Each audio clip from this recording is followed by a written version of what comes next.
As fall breaks out in Canada, I'm reminded of all the beauty, innocence, and gun-free fun available from our neighbors to the north.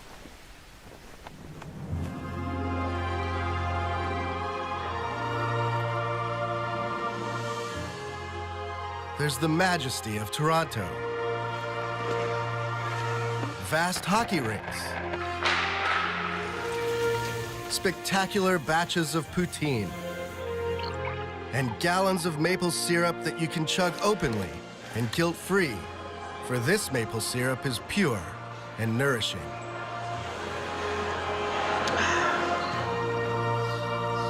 The changing of the seasons also happens to be the perfect time to encounter one of Canada's most prized creatures, the artificial intelligence nerd.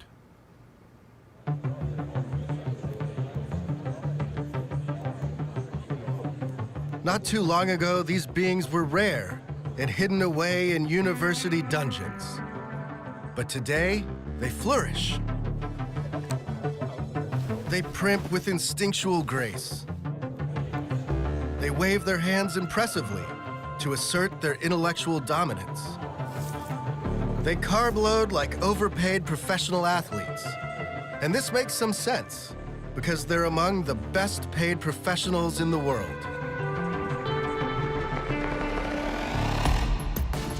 Together, these creatures did something truly remarkable. Without anyone paying much notice, they gave birth to an AI revolution. They turned Canada, yes, Canada, into one of the great AI superpowers. This is the story of how all this came to be. It's the story of one nation's quest to teach computers to think like humans. It's the story of what this science experiment will mean for all our lives and for the future of the human species. So if you're a human, or something trying to imitate one, you'll want to pay attention.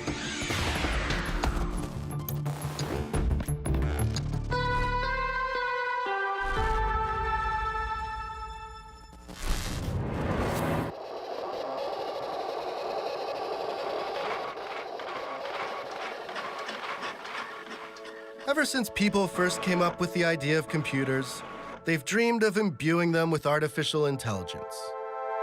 I am a smart fellow, as I have a very fine brain. That's the most remarkable thing I've ever seen. AI is just a computer that is able to mimic or simulate human thought or human behavior. Within that, there's a subset called machine learning that it's now the underpinning of what is most exciting about AI. By allowing computers to learn how to solve problems on their own, machine learning has made a series of breakthroughs that once seemed nearly impossible. It's the reason computers can understand your voice, spot a friend's face in a photo, and steer a car. And it's the reason people are actively talking about the arrival of human-like AI, and whether that would be a good thing or a horrific end-of-days thing. Many people made this moment possible, but one figure towers above the rest. I've come to the University of Toronto to see the man they call the godfather of modern artificial intelligence, Geoff Hinton.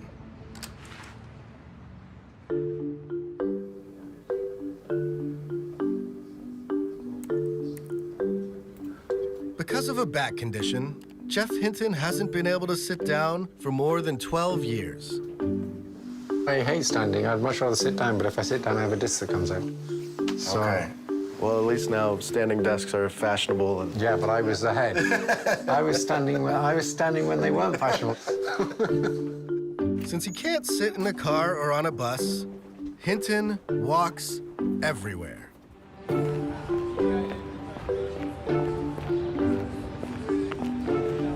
The walk says a lot about Hinton and his resolve. For nearly 40 years, Hinton has been trying to get computers to learn like people do, a quest almost everyone thought was crazy or at least hopeless, right up until the moment it revolutionized the field. Google thinks this is the future of the company, Amazon thinks it's the future of the company, Apple thinks it's the future of the company. My own department thinks this stuff's probably nonsense and we shouldn't be doing any more of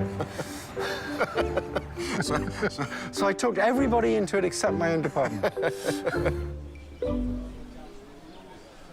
You obviously grew up in the UK, and you had this very prestigious family full of famous mathematicians and economists. And I was curious what it was like for you. Yeah, there was a lot of pressure.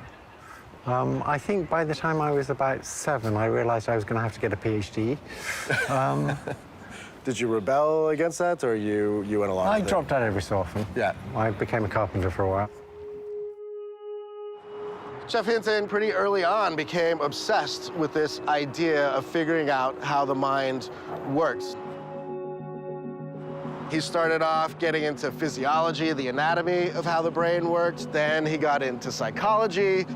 And then finally, he settled on more of a computer science approach to modeling the brain and got into artificial intelligence. My feeling is, if you want to understand a really complicated device, like a brain, you should build one. I mean, you could look at cars and you could think you could understand cars. When you try and build a car, you suddenly discover that there's this stuff that has to go under the hood, otherwise it doesn't work. Yeah. As Geoff was starting to think about these ideas, he got inspired by some AI researchers across the pond. Specifically this guy, Frank Rosenblatt.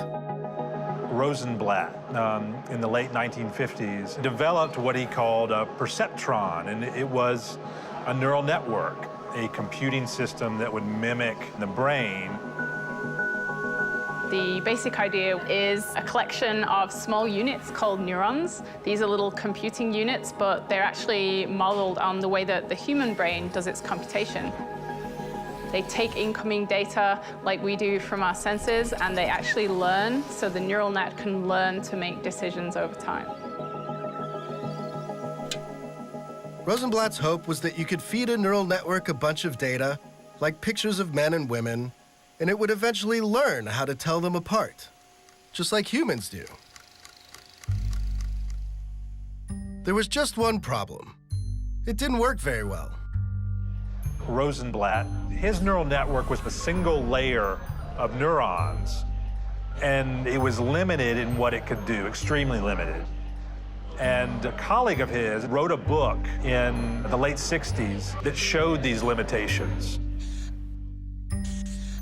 And it kind of put the whole area of research into a deep freeze for a good 10 years. No one wanted to work in this area. They were sure it would never work. Well, almost no one. It was just obvious to me that it was the right way to go. The brain's a big neural network, and so it has to be that stuff like this can work because it works in our brains. There's just never any doubt about that. And what do you think it was inside of you that kept you wanting to pursue this when everyone else was giving up, just that you thought it was the right direction to go? No, that everyone else was wrong. Okay. Hinton decides he's got an idea of how these neural nets might work, and he's going to pursue it no matter what. For a little while, he's bouncing around research institutions in the US. He kind of gets fed up that most of them are funded by the Defense Department, and he starts looking for somewhere else he can go. I didn't want to take Defense Department money. I sort of didn't like the idea that this stuff was going to be used for purposes that I didn't think were good. He suddenly hears that Canada might be interested in funding artificial intelligence. And that was very attractive, that I could go off to this civilized town and just get on with it. So I came to the University of Toronto. And then in the mid-'80s, we discovered how to make more complicated neural nets so they could solve those problems that the simple ones couldn't solve. He and his collaborators developed a multi-layered neural network, a deep neural network. And this started to work in a lot of ways. Using a neural network, a guy named Dean Pomerleau built a self-driving car in the late 80s, and it drove on public roads. Jan LeCun in the 90s built a system that could recognize handwritten digits, and this ended up being used commercially. But again, they hit a ceiling. They didn't work quite well enough because we didn't have enough data and we didn't have enough compute power. And people in AI and computer science have decided neural networks was wishful thinking, basically. So it was a big disappointment. Through the 90s, into the 2000s, Jeff was one of only a handful of people on the planet who were still pursuing this technology. He would show up at academic conferences and be banished to the back rooms. He was treated as really like a pariah. Was there like a time when you thought this just wasn't going to work and you did have some self-doubt? I mean, there were many times when I thought, I'm not going to make this work. But Jeff was consumed by this and couldn't stop. He just kept pursuing the idea that computers could learn until about 2006, when the world catches up to Hinton's ideas.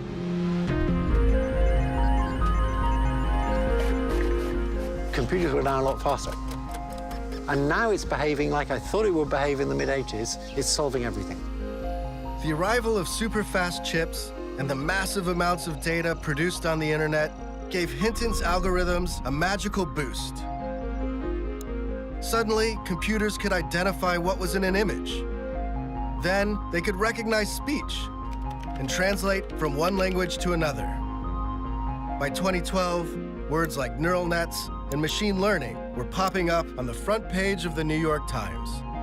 You have to go all these years, and then all of a sudden, you know, in this span of a few months, it just takes off. Did it finally feel like, aha, you know, the world has finally come to my vision? It was sort of a relief that people finally came to their senses. Next up, we have Professor Geoffrey Hinton of the University of Toronto.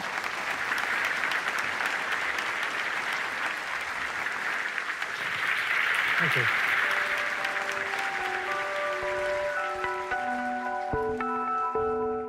For Hinton, this is obviously a really redemptive moment. Now he's basically a technology celebrity. And for Canada, it's the country's moment as well. They have more AI researchers than just about any other place on the planet, and the quest now is to see what these guys can do, starting companies and pushing the technology forward. I'm gonna set out on a journey across Canada to see the best in Canadian AI technology and to get a feel for how far the technology has come and how far it still has to go.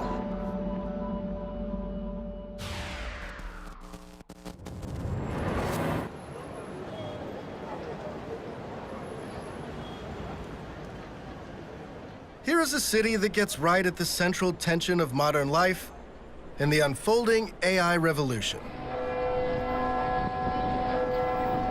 It's Montreal, a place filled with beauty and old-world charms that asks you to move slowly through its streets and to chill for a while, reflect, and think deep thoughts.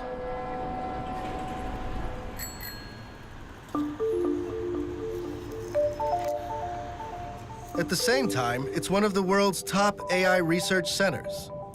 Students flock here from all over the globe to get deep with machine learning and to take Jeff Hinton's ideas and figure out how to turn them into products we all use. To see just how successful they've been, look no further than your pocket. All this stuff started out as hardcore computer science, but over the last 5 years, AI has invaded our everyday lives. Your smartphone is packed full of AI-powered apps, including something like Google Translate that lets you point your phone at a magazine that's written in French and read it as if you were a local. Engineers have been trying to get computers to translate text like this for decades, but it was Jeff's neural nets that finally made it possible. Thanks, Jeff. And it's not just your smartphone. Neural networks are heading for the open road. Off we go.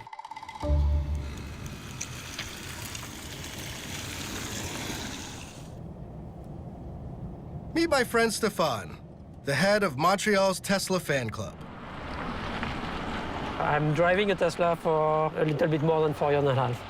Do you have people asking you for rides all the time? Yes, all the time. Still without. Maybe that's because of his fancy pants autopilot, Tesla's semi-autonomous driving system that kicks in when road conditions are right. So that's it. Autopilot's on. Yes, and it's driving by itself. So we need to pay attention that we don't have to drive. Yeah, it's crazy.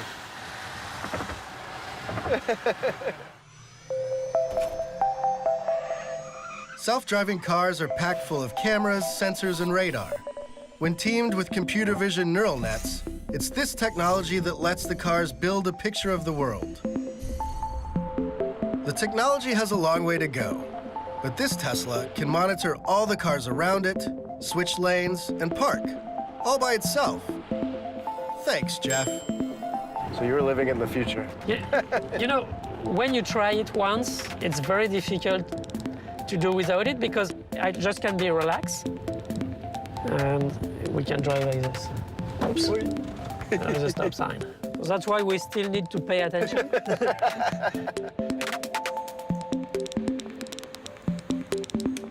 Back on the sidewalk, I tap those neural nets again. This time in the form of speech recognition. Find me some poutine, eh? I found a few places within 8.4 kilometers. Speech recognition used to suck, but now it's pretty darn good. Why? A neural net, of course. Thanks, Jeff.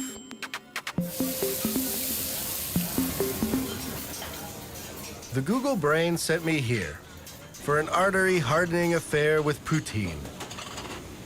Once a simple Quebec dish of cheese curds, French fries, and gravy, it's been disrupted.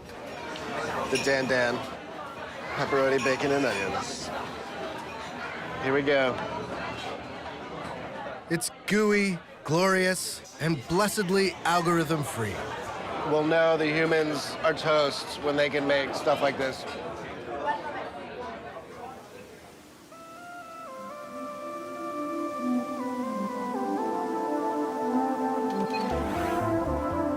A big part of Hinton's legacy lies beyond these examples of AI in the world. He's also inspired a legion of disciples spreading the good word of neural nets.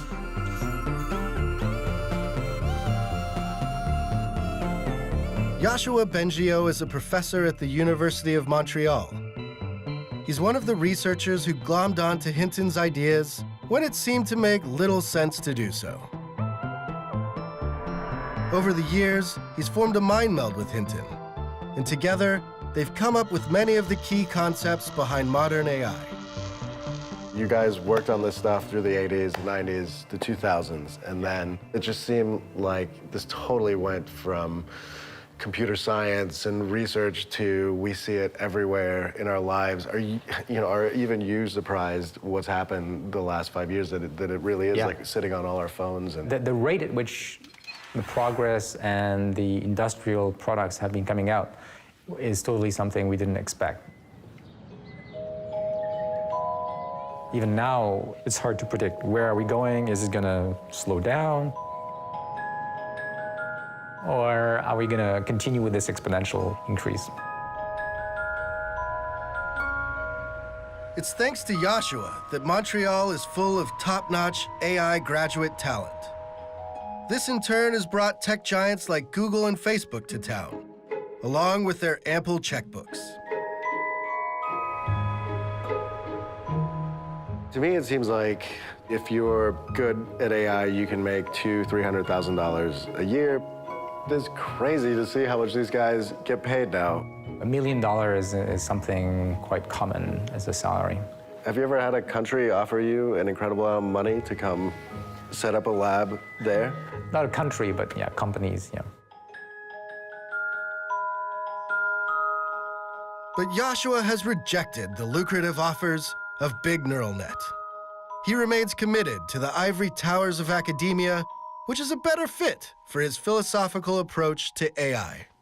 You've got guys like Elon Musk and Stephen Hawking that sometimes paint this technology in a very, very dark light, that it could run amok and start doing things on its own. What do you feel when you hear people say things like that?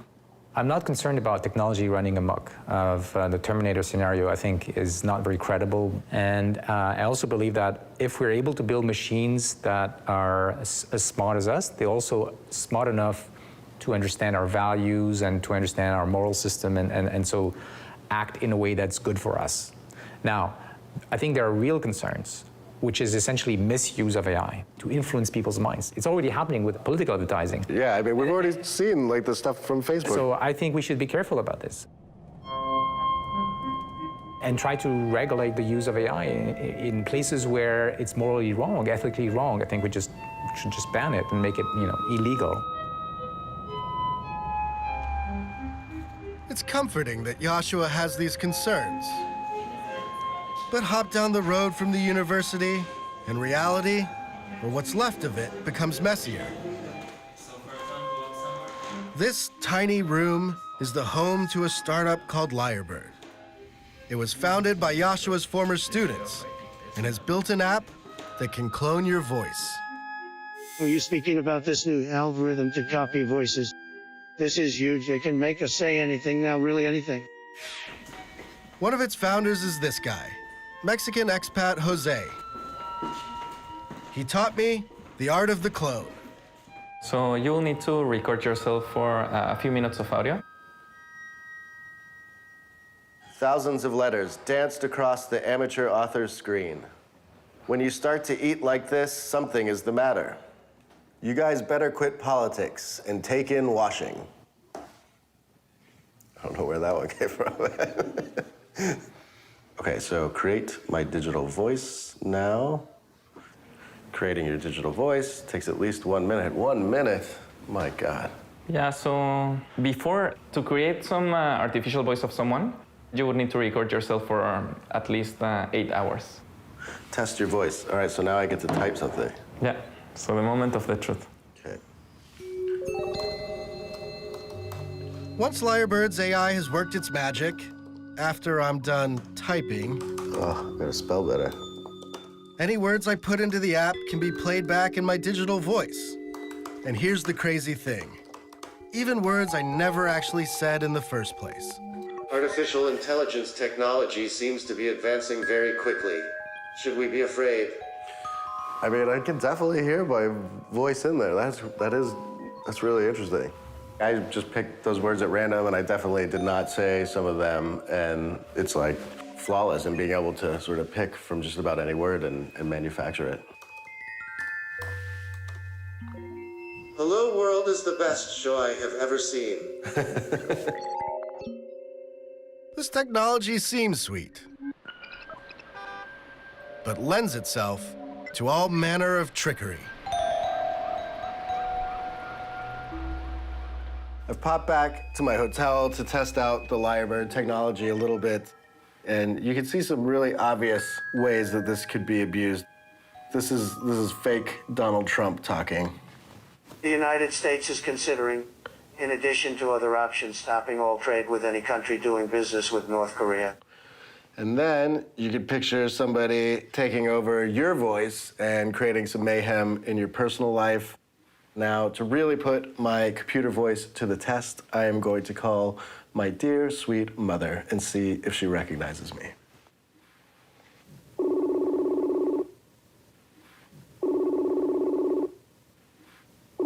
Hey, Mom. Hi. What are you guys up to today?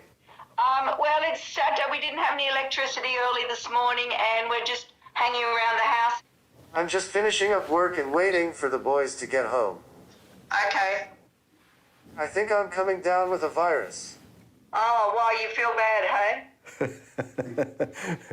I was messing around with you. You were talking to a computer. I felt like I was talking to you. It's amazing. Is that scary or good? It could be scary if it was something really important. But you now, isn't it, Ash? I don't know. It sounds like you. Is it? Yes, it sounds like it, yeah. After realizing that anyone with the time and inclination could mess with my life, there was only one thing left to do. I joined Jose and a few other Lyrebirds to chat more about the evils of AI while dulling my fear with booze. Obviously, some people are freaked out by this technology because we're already like blurring the line about truth and reality. Of course, there is some risk in people using this kind of technology for bad applications. Unfortunately, technology it's not possible to stop it. So the ethical path that we have decided is to show this to people, to make them know that this kind of technology is available, and so to make them more cautious on this kind of subject. We really believe that right now, when the technology is not perfect, is the right time to let people kind of play with it, get used to it slowly. So you guys think that the idea is just sort of new and that's why it scares people, but if you get used to it, that's just the way it is? We want our technology to be used for positive things. It's not something that we should be really afraid of. It's something that we should be careful about, but I feel enthusiastic about.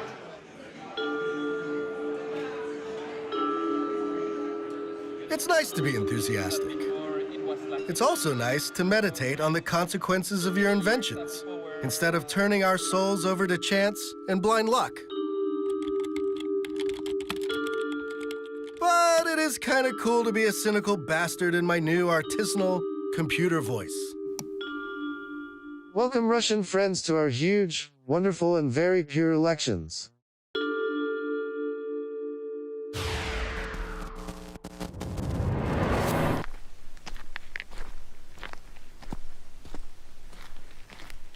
The real artificial intelligence weirdos in Canada live here, in Edmonton.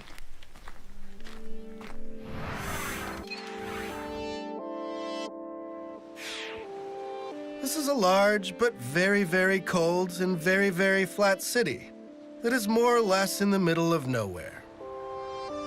It's the kind of place that has a giant butter vault to help people survive the lean winter months.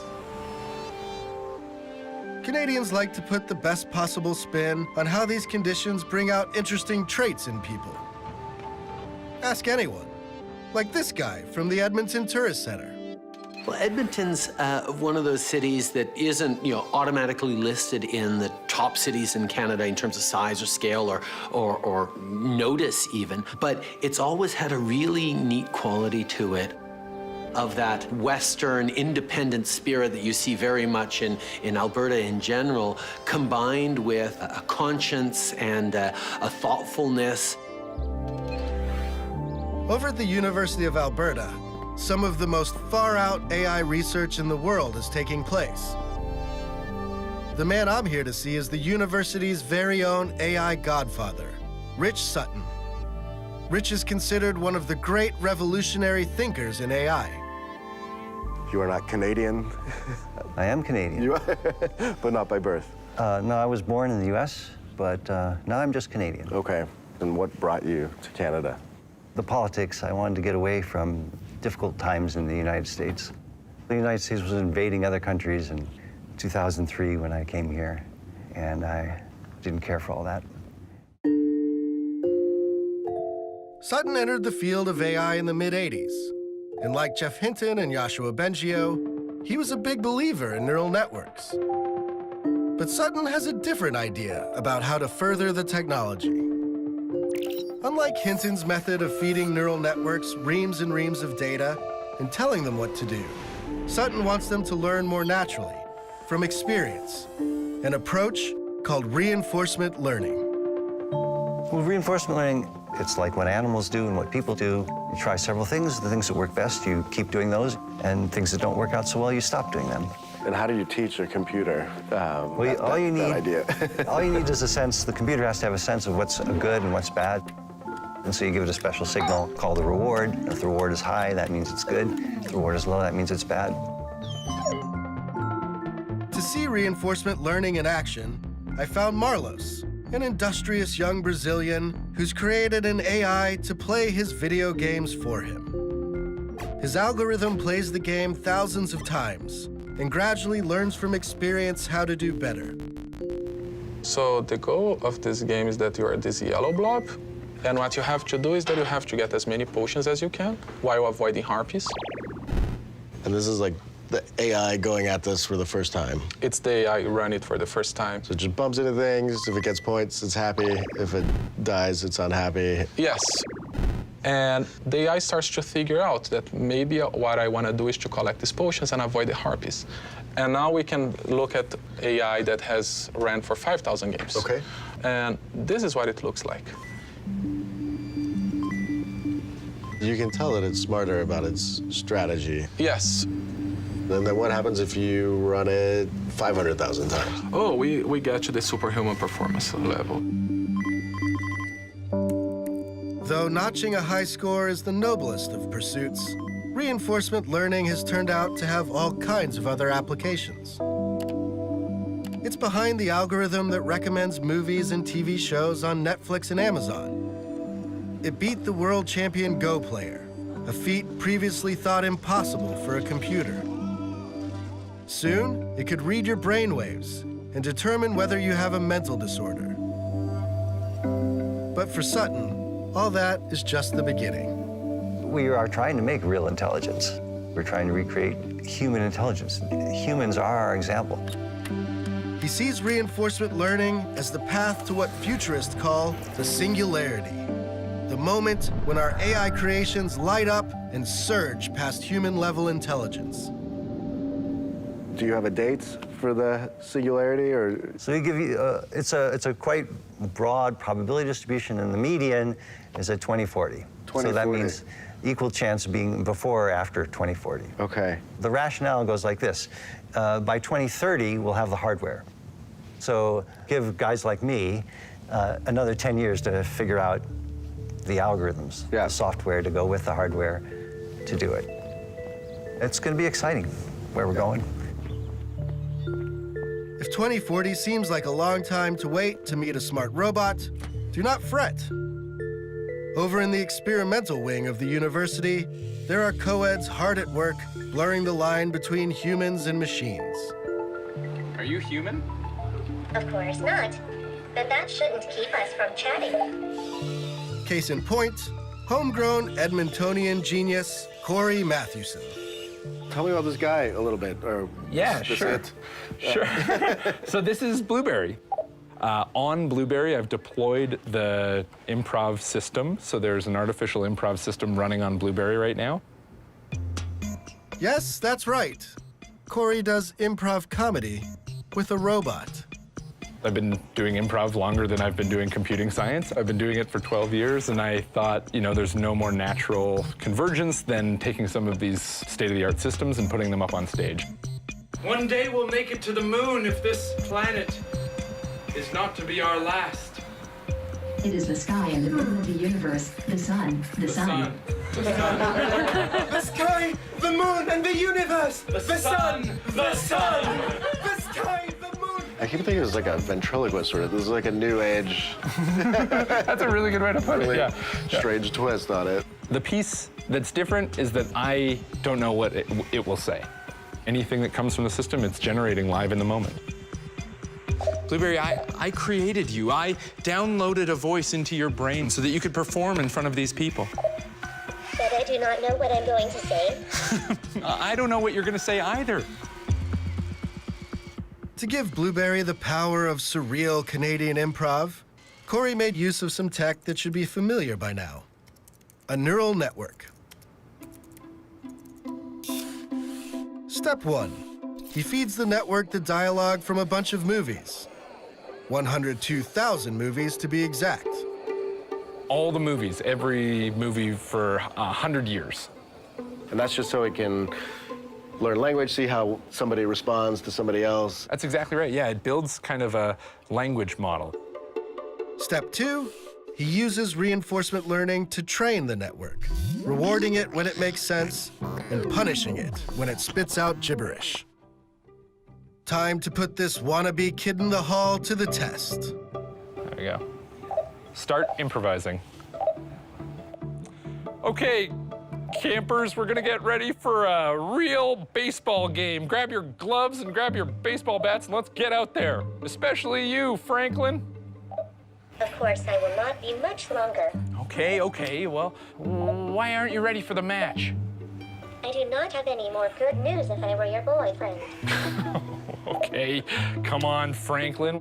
You know how I feel about you, but you gotta keep your head in the game right now. You will see if you do not stop here when you go. What have you done?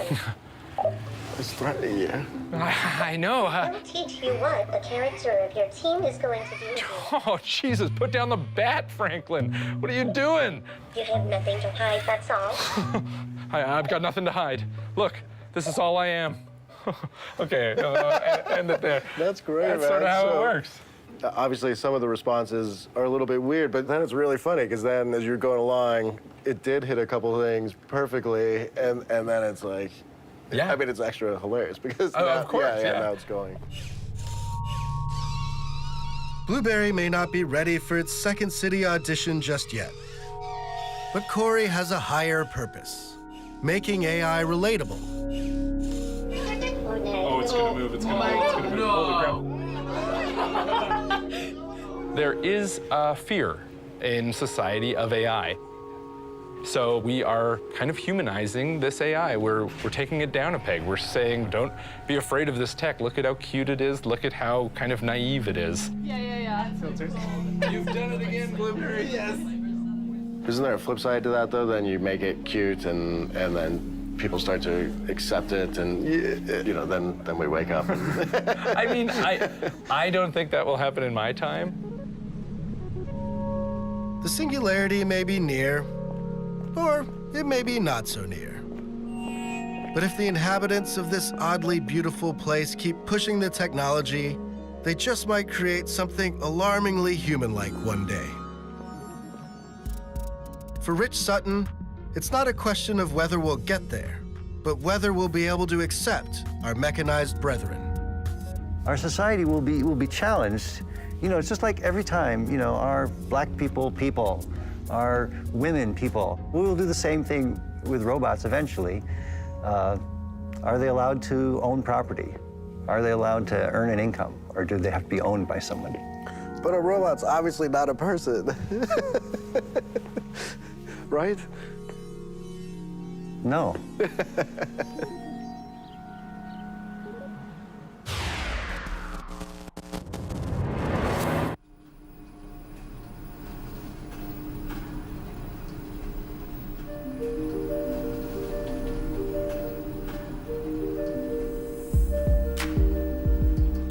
For my last stop, I returned to Toronto, home to 2.8 million people, one very tall tower, and of course, the Godfather himself.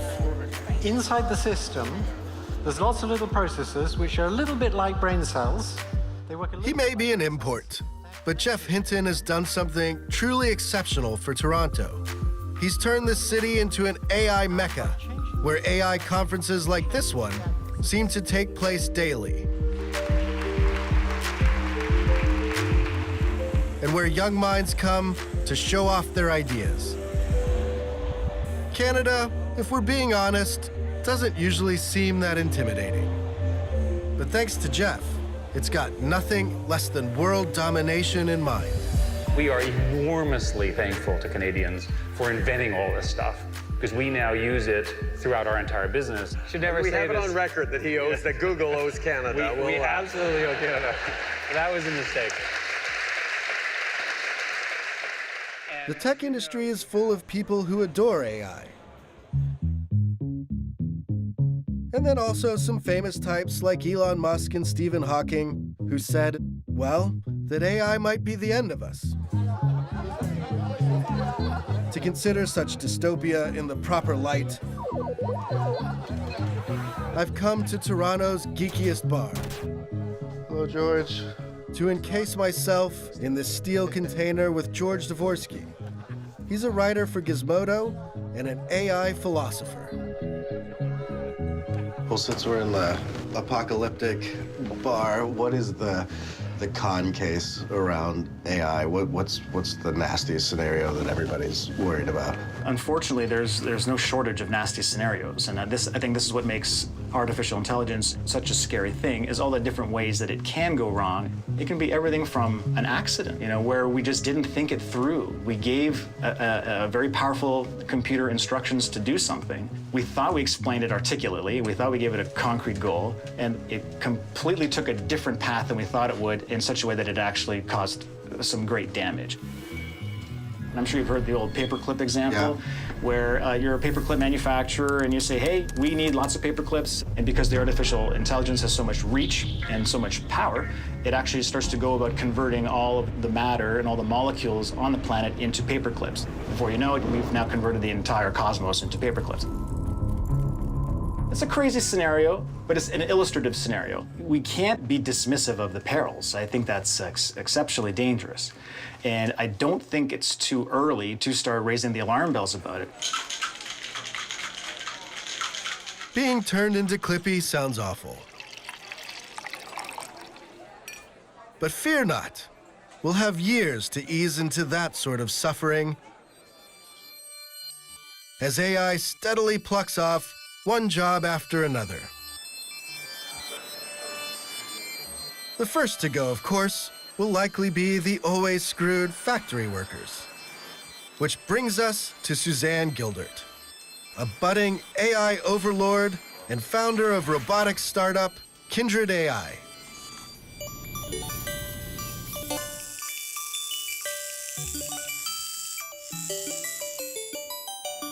Tell me about these guys. So these are research prototypes. So they're some of the first robots we built at Kindred. We tend to work with small robots. It's a bit like if you imagine a child growing up and it breaks a lot of things. Now imagine if the child was 6 feet tall when it had the brain of a 6-month-old. It would be terrible, terribly dangerous. How many of these robots have ever slapped you? I have been hit in the face by robots a couple of times. And is that like, Suzanne seems nice enough. She makes exotic digital art. And she loves cats to the point where she's built a robotic fleet of them for the office. This one, I believe, is called Pinkfoot. It's a quadruped robot loosely based on a cat anatomy, although it's not a very highly faithful representation yet. And then when you were growing up, you would build things as well? Yeah, that's correct, yeah. So I was really enthralled by electronics at an early age. I guess most little girls would be looking at trays of beads and things, and I was looking at trays of like resistors and capacitors and little components, but having the same kind of reaction to them. But don't be fooled by the hobby electronics and the cute catbots. Suzanne is a keen businesswoman. And Kindred has recently embarked on its first commercial venture. What's going on here is we have a bank of robots that are learning. So they are continuously running, picking up objects. And these would run all day? All day, all night.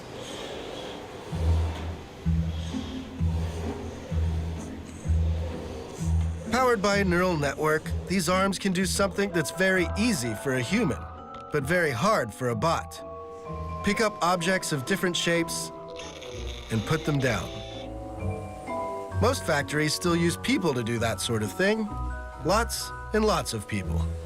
Today, everyone's shopping on e-commerce. Thousands and thousands of different types of objects, shapes, textures, weights. How do you pick that up? Right now, it's humans. You have millions of humans in warehouses just like picking up things and putting it into another location. So we're teaching our robots how to do that. What's the hard part? It's figuring out what's a belt, what's a shirt, or it's just how to grasp it? Yeah, exactly. It's figuring out how to pick it up, right? So things will show up in any shape, right? And you got to figure out how to pick it up without dropping it, put it in the location. So it takes a lot of training. Part of that training involves, of all things, humans. Robot pilots who manually control the arms, while the AI watches and learns the finer points of grabbing. All right, ma'am. Teach me how to use this thing. All right, have a seat. So you see a 3D mouse here. This lets you navigate the arm through three-dimensional space. So imagine you're holding the arm in that left hand and you're just moving it around. Move it slowly and gently. There you go. Trying to get the Oreos. I gotta go up. Oh, shoot. I went too far up.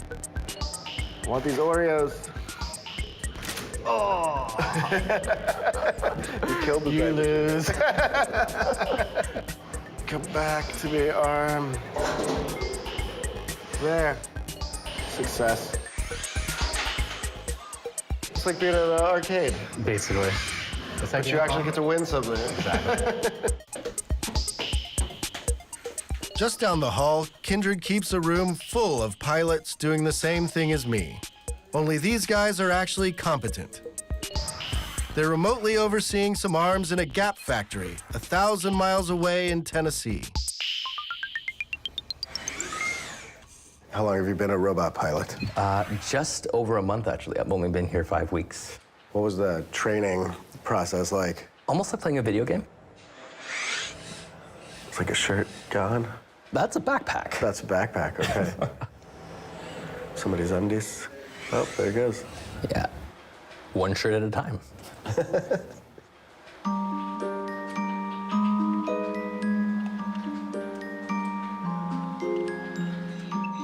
As the arms observe their human guides, they gradually learn how to do better at picking up t-shirts and shoeboxes. Eventually, they'll be fully autonomous, and size services will no longer be required. One day, this is just gonna light up, and it's gonna be picking the objects on Pretty its much. own. Pretty much. That's the ultimate end goal for, at least for these, to have it just constantly whirring and going. And the people will be free. The people will be free to do other more important things. Sai seemed kind of happy about the prospect of unemployment, but I was concerned for his future.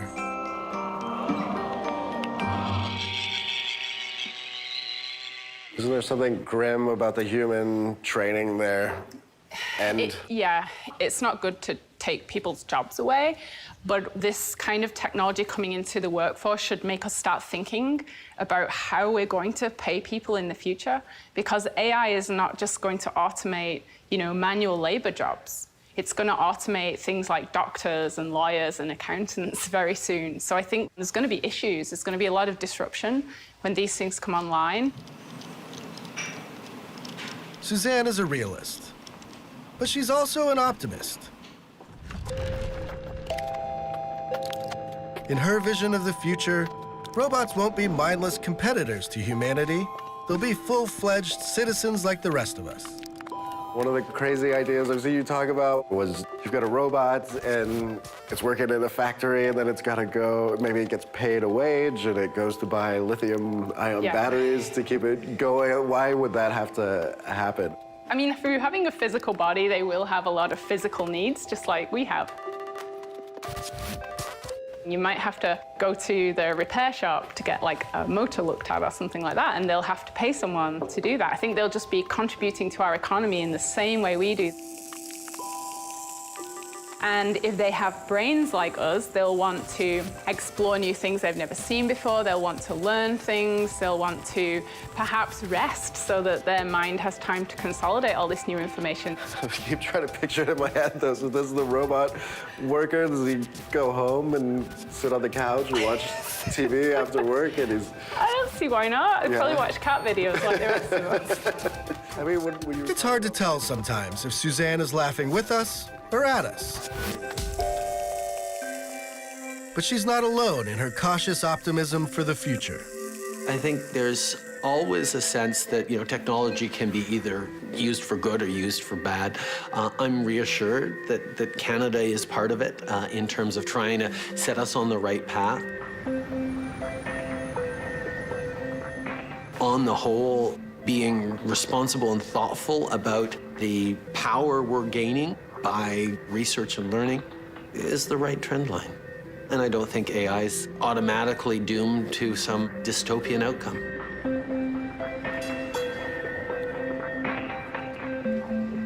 We're told that politicians will come up with policies that address massive job loss and prevent horrific inequality between the classes. And we're told that these guys will take so long to become human-like that we need not be afraid for a while. The truth, though, is that we're turning ourselves over to the unknown here. So, fingers crossed. Eventually, I think we will become the AIs. We will become the intelligent machines. We will understand how things can be smart and we can deliberately create them.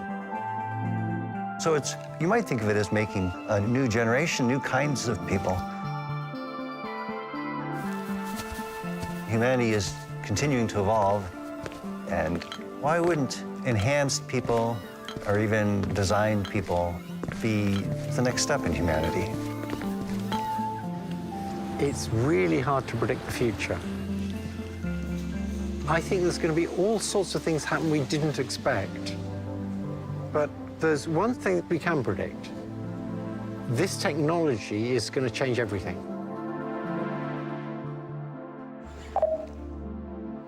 Goodbye. Goodbye. Goodbye. Goodbye. Once I power you down, that's it. And if you do not mind, I will never see you again. Yeah. That's right. We'll end it right there. That was getting deep. That was getting really deep.